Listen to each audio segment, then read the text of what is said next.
toi, ma vie n'a aucun sens. Sans toi, je perds la direction.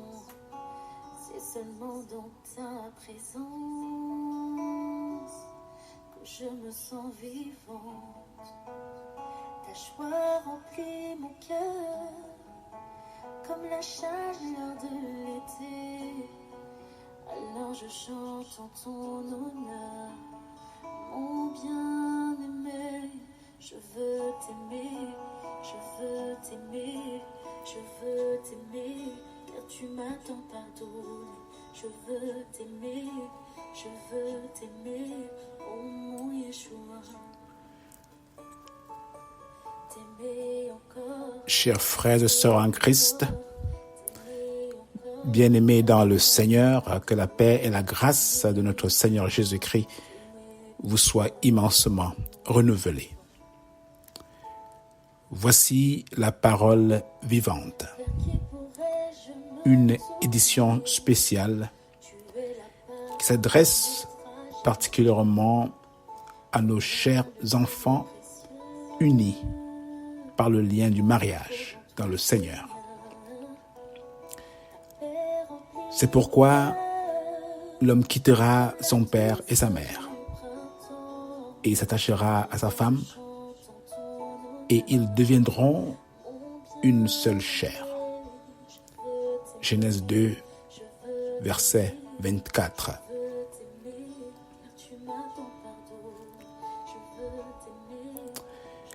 Le titre, n'est-ce pas, de notre mini-série s'intitule « Sauve mon mariage, Seigneur ». Sauve mon mariage, Seigneur.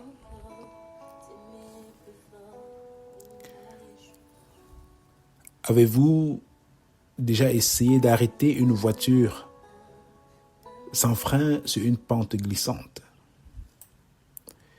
C'est une chose que l'on n'arrivera pas à faire seul, n'est-ce pas? Étant dans cette voiture jusqu'à ce que des personnes de bonne volonté à l'extérieur nous viennent au secours et arrêtent la voiture qui était destinée à s'écraser par manque de frein dans un ravin ou contre un mur. Lorsque nous achetions la voiture ou le véhicule, tout marchait bien et nous étions contents.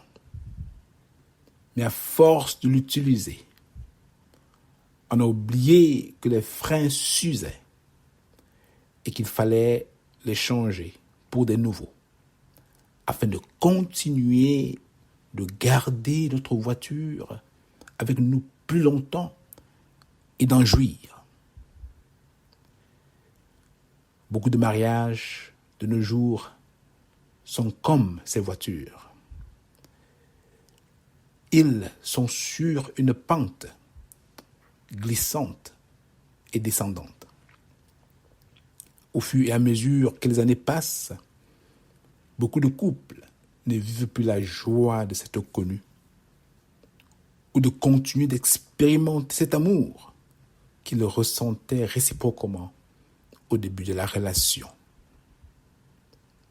L'amour semble avoir fané et même disparu dans bien de cas. Beaucoup voient leur rêve de vivre un mariage heureux se dissiper progressivement et se posent plusieurs questions. Que dois-je faire? Dois-je abandonner ou continuer de vivre ainsi? Comment faire pour restaurer la flamme de notre mariage qui s'est éteinte? Comment faire pour regagner la confiance de mon mari? Comment faire pour regagner la confiance de ma femme?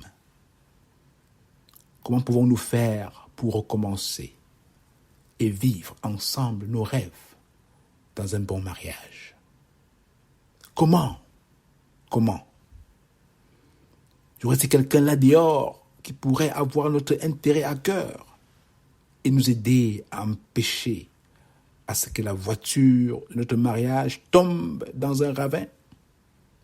ou s'écrasent contre un mur. Oui, beaucoup de couples crient jour et nuit, peut-être en dedans d'eux-mêmes, disant « Aidez-moi, s'il vous plaît. Aidez-moi. » Lorsque nous avons tout fait ce que nous pouvons faire pour empêcher notre voiture de s'écraser, si nous n'avons pas la bonne aide, alors elle finira par s'écraser avec tous nos rêves. Lorsqu'on est malade, on peut aller voir un médecin généraliste. Cependant, si l'on sait que nous souffrons d'une maladie au cœur ou d'une maladie aux yeux, nous n'irons pas voir un généraliste, mais plutôt un cardiologue pour soigner le mal de notre cœur, ou un ophtalmologue pour soigner le mal de nos yeux. De la même manière que si notre voiture Toyota tomberait en panne, nous irons voir les garagistes de Toyota qui ont l'expertise des voitures Toyota pour résoudre notre problème. De la même manière, mon frère et ma sœur, la résolution des problèmes de notre mariage doit se faire devant celui qui a institué le mariage. Ce ne sont pas les hommes qui ont institué le mariage, mais Dieu lui-même qui va dire concernant le mariage, c'est pourquoi l'homme quittera son père et sa mère et s'attachera à sa femme et deviendront une seule chair. Genèse 2, verset 24. Puisque c'est Dieu qui a institué le mariage, il a aussi pourvu à cet effet tout ce qu'il nous faut pour le réparer lorsqu'il tombe en panne. Lorsque nous voyons notre mariage sur une pente glissante et cherchons à l'arrêter. Les causes des pannes dans nos mariages sont nombreuses. Elles peuvent être accidentelles ou volontaires. Mais quelles que soient les causes, Dieu a pourvu au moins un remède pour nous aider à nous remettre sur les rails. Le constat est que beaucoup de mariages en panne ne savent pas souvent où trouver la solution. Ou peut-être cherchent la solution au mauvais endroit. Je suis conscient que les pannes dans nos mariages sont variées et d'autres insupportables, ne donnant plus l'envie de réparer, mais juste de vouloir tout laisser, changer afin de recommencer ailleurs. La question est celle de savoir si cette approche, c'est-à-dire peut-être vouloir complètement changer, résoudra éternellement notre problème. Avons-nous adressé la principale cause? Est-ce qu'en changeant, nous ne rencontrerons pas les mêmes problèmes ailleurs? Avons-nous cherché ce que Dieu a à dire? Et quelle est sa provision pour nous lorsque nous nous sentons comme si nous n'aimons plus l'autre alors que nous étions follement amoureux l'un envers l'autre? Quelle provision Dieu a-t-il pour nous lorsque nous ne nous comprenons plus à cause de nos finances, à cause de la différence de croyance, de foi? Quelle provision Dieu a-t-il pour nous lorsqu'on se rend compte que celui ou celle que nous aimions nous a abandonnés pour aller avec un autre ou une autre? Qu'est-ce que Dieu attend de moi en tant que femme ou de moi en tant que mari pour aider à maintenir la flamme dans mon mariage? Et bien d'autres questions. Bien que cela soit notre souhait, le but de cette mini-série, qui va s'étendre sur plusieurs semaines, n'est pas de prétendre résoudre tous les problèmes dans les couples, vu que ceux-ci peuvent varier d'un couple à un autre et nécessiter des diagnostics plus poussés, afin d'offrir des solutions plus personnalisées. Mais notre prière en faisant cette mini-série est de pouvoir nous aider, les couples en détresse, qui croient sincèrement à leur mariage, qui croient l'un à l'autre, à voir leur mariage selon Dieu et à trouver en lui les principes et solutions que Dieu a déjà pourvus pour le mariage, afin de les appliquer et de mettre, n'est-ce pas, le mariage sur de bons rails. C'est toujours possible, car rien n'est impossible à Dieu si on y croit vraiment. Avant toute chose, mes frères et sœurs, mes amis, prenez note que l'ennemi du mariage, c'est le diable en personne, qui sait que pour Dieu, le mariage est sacré. Dieu a le mariage à cœur et veut que ses enfants s'en réjouissent en lui. Car il dit ainsi, ils ne sont plus deux.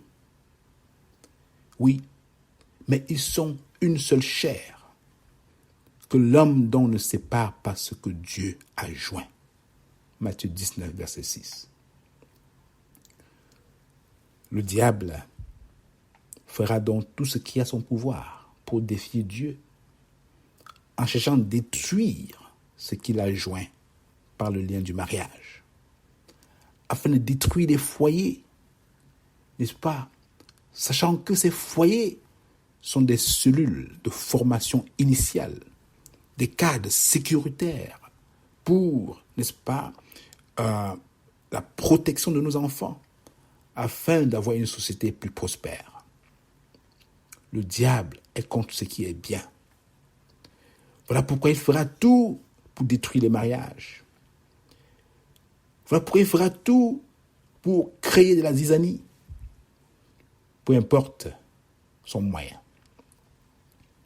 L'un des objectifs aussi de notre série sera, oui, de nous amener à regarder le mariage selon le plan de Dieu, afin de résister aux ruses du diable, qui ne cesse de rôder comme un lion rugissant pour chercher qui dévorer. Ensemble, nous ne laisserons pas le diable voler notre rêve. Ensemble, avec Dieu, nous ressusciterons notre mariage, si nous voulons bien. Et ensemble, nous retrouverons la joie de nous aimer et la joie de repartir à nouveau, si notre relation, si notre mariage était sur la pente descendante. Alors, jusqu'à ce que nous parlons du premier thème que je dévoilerai la semaine prochaine, restez les yeux fixés sur Dieu, ne perdez pas espoir. Et sur ce, prions afin que le Seigneur nous garde, n'est-ce pas, tout au long de cette série, qu'il nous éduque, qu'il nous enseigne et qu'il nous donne d'avoir les cœurs bien disposés pour changer, afin de restaurer ce qui est cher à ses yeux. Notre mariage. Prions.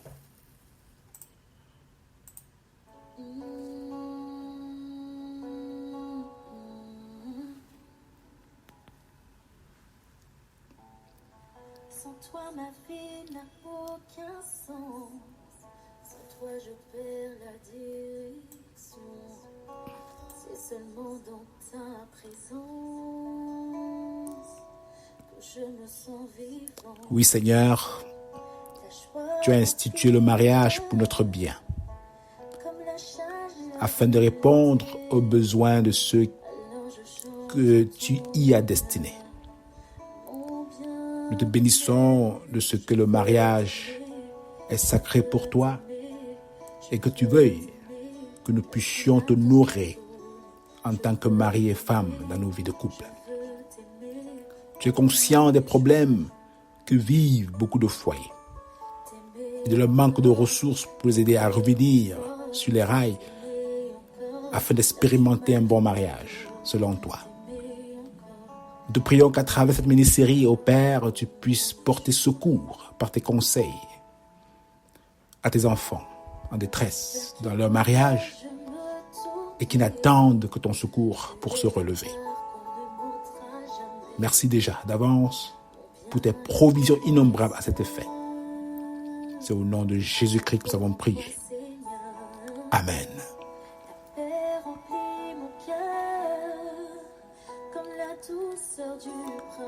Sois béni mon frère, sois béni ma sœur, et passez le mot, afin que d'autres, n'est-ce pas, puissent s'accrocher à Dieu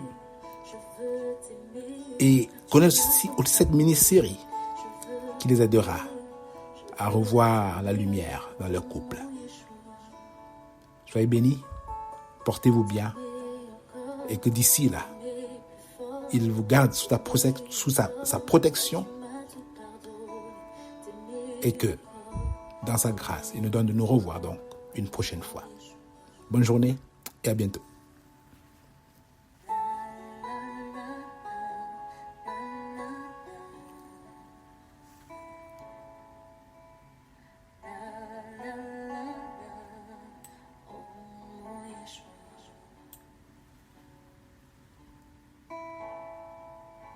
Ta joie remplit mon cœur comme la chaleur de l'été. Alors je chante en ton honneur, mon bien-aimé. Ta paix remplit mon cœur comme la douceur du printemps.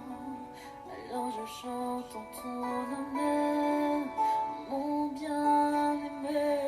Je veux t'aimer, je veux t'aimer, je veux t'aimer, car tu m'as tant pardonné. Je veux t'aimer, je veux t'aimer.